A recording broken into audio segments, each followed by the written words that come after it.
वक्फ संशोधन बिल लोकसभा में पारित हो चुका है। आज राज्यसभा में बिल पेश होगा। लोकसभा में कल विपक्ष का रवैया कैसा रहा, इसी को लेकर हमारे सहयोगी आनंद कुमार सिंह ने बीजेपी के नेता लक्ष्मीकांत वाजपेयी से खास बातचीत की।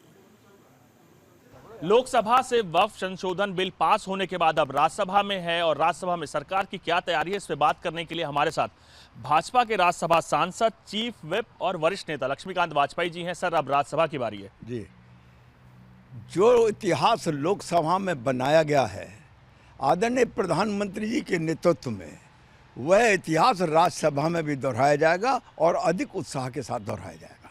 सर, कई चीजें कल विपक्ष की देखी गई, जो कई भ्रम हुए कि आपकी जमीन ले लेंगे, आपके मूलभूत अधिकार ले लेंगे, उस पर मैं आपका भी एक बार स्पष्टीकरण जानना चाहता हूं। सर, मैं उससे पहले एक प्रश्न पूछना चाहता हूं। एक दो नेता को तो छोड़ दीजिए विपक्ष में जिनमें धार थी, और एक नेता है जो हैदराबाद से आते हैं, हताश और बौखलाए हुए, उन्होंने बिल ही फाड़ दिया। इसका मतलब तर्क नहीं थे उनके पास बोलने के लिए, उन्होंने बिल फाड़ के अपना क्रोध प्रकट किया है। बाकी सब तो केवल फेस सेविंग डिवाइस थी, आई वॉश था, घड़ियाली आंसू थे विपक्ष के नेताओं के इस बिल पर अब दिखाने के लिए। लेकिन एक बात स्पष्ट करना चाहता हूँ, ये बिल है सामान्य मुसलमानों के लिए, ये बिल है आम मुस्लिम बहनों के लिए। और आदरणीय प्रधानमंत्री नरेंद्र मोदी जी ने एक ध्येय वाक्य कहा था, सबका साथ सबका विकास। सबके साथ में मुस्लिम समाज भी आता है, सबके विकास में मुस्लिम समाज भी आता है।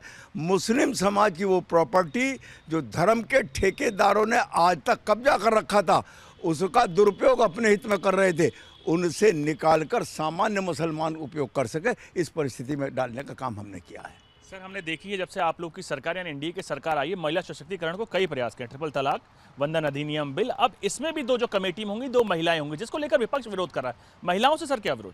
नहीं, महिला उनका विरोध तो इसलिए है, वो कभी नहीं चाहते कि महिला घर की चौखट से बाहर निकले और स्वावलंबी बने, अपने पैरों पर खड़ी हो। ये चाहते हैं कि महिला गुलाम बने, और भारतीय जनता पार्टी के नेतृत्व में, आदरणीय नरेंद्र मोदी जी के नेतृत्व में महिला को नारी शक्ति माना गया है। वो किसी धर्म, पंथ, पूजा पद्धति को हम उसको गुलाम नहीं रहने देंगे।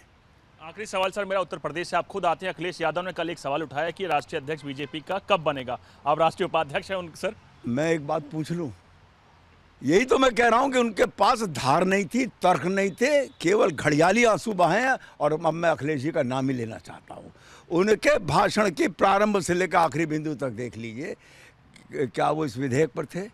इस विधेयक पर जो खामियां उनके हिसाब से हैं, उनके हिसाब से क्या उन पर चर्चा की उन्होंने डिटेल में? उस पर आक्रामक थे क्या? भारतीय जनता पार्टी के राष्ट्रीय अध्यक्ष की बात कर रहे हैं, जवाब कल उन्हें आदरणीय अमित शाह जी ने दे दिया है। कांग्रेस हो तो परिवार की पार्टी, समाजवादी पार्टी हो तो परिवार की पार्टी, बहुजन समाज पार्टी हो तो परिवार की पार्टी, भाई भतीजा पार्टी, और भी जितने दल हैं जो हम पर आक्रामक थे कल, उनके यहाँ लोकतंत्र नहीं है।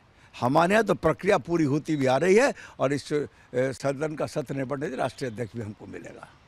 बहुत शुक्रिया सर हमसे बात करने के लिए। सर, ये थे बीजेपी के वरिष्ठ लक्ष्मीकांत वाजपेयी जी, जिनका साफ कहना था कि सरकार महिला सशक्तिकरण के साथ इस तमाम बिल के या सदन के बाद राष्ट्रीय अध्यक्ष बीजेपी की घोषणा हो रही है, जिसकी उम्मीद बताई जा रही है कि लगभग 20 अप्रैल के आसपास बीजेपी को नया राष्ट्रीय अध्यक्ष मिल जाएगा। कैमरामैन भूषण के साथ आनंद कुमार सिंह, न्यूज़ इंडिया, दिल्ली।